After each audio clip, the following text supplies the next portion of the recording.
Më 24 dhjetor 2025, Policia e Shtetit organizoi dhe realizoi aksionin Labirinti 2, nëpërmjet të cilit goditi një rrjet të strukturuar kriminal me aktivitet shitjen e drogës në ish-blok, Kamëz, Laprak, Selit, Tiranë e Re, Shkoz, Alidemi, Xhamllik, Pazari i Ri, Shkolla e Kuqe, Astir, Myslimshyri dhe Komuna e Parisit. Në njoftimin e policisë thuhet, identifikohet dhe goditet një grup kriminal me 33 persona, që shiste lëndë narkotike në disa zona të Tiranës, 27 prej të cilëve u arrestuan dhe vijon aksioni për kapjen e 6 të tjerëve. Në këtë deklarat nuk është thënë e vërteta, sepse ky rrjet droge në Tiranë ka qenë i përbërë nga 42 persona, fakti deklaruar nga 5 të arrestuarit gjatë fazës së hetimit policor me aksionin Labirinti 1 dhe i izoluar nga vetë seksioni policor për hetimin e narkotikëve. Por emrat e 9 prej tyre nuk janë regjistruar në raportin hetimor dhe nuk u futën në listën e goditjes, pasi kanë rezultuar të kenë lidhje me zyrtar të lartë të qeverisë, policisë, biznesmen të fuqishëm dhe të fortë që janë pjesë e oborrit të Bablokut. Skandal është fakti që pjesë e këtij grupi të sigurimit, shpërndarjes dhe shitjes së drogës në Tiranë kanë qenë edhe punonjës të policisë dhe të shërbimit informativ shtetëror,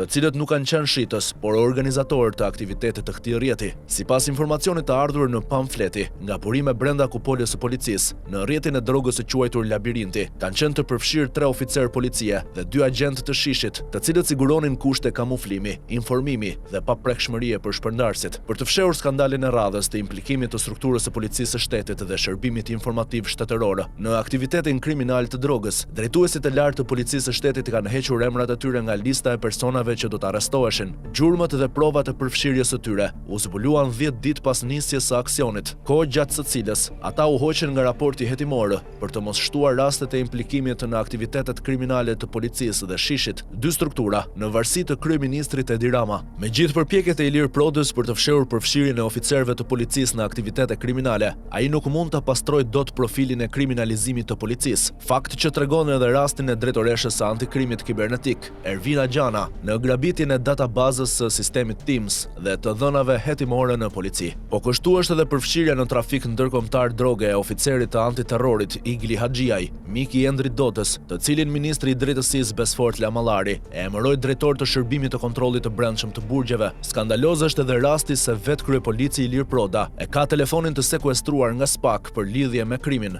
ortak biznesi me trafikantin Ylli Cara dhe mik e mbrojtës i oficerit Uljan Shpataraku, i dënuar për lirimin e trafikantëve në kërkim, ndërsa Ilir Proda e ka graduar drejtues dhe e ka futur në kabinetin e tij, pa harruar lidhjet me grupin Agasi.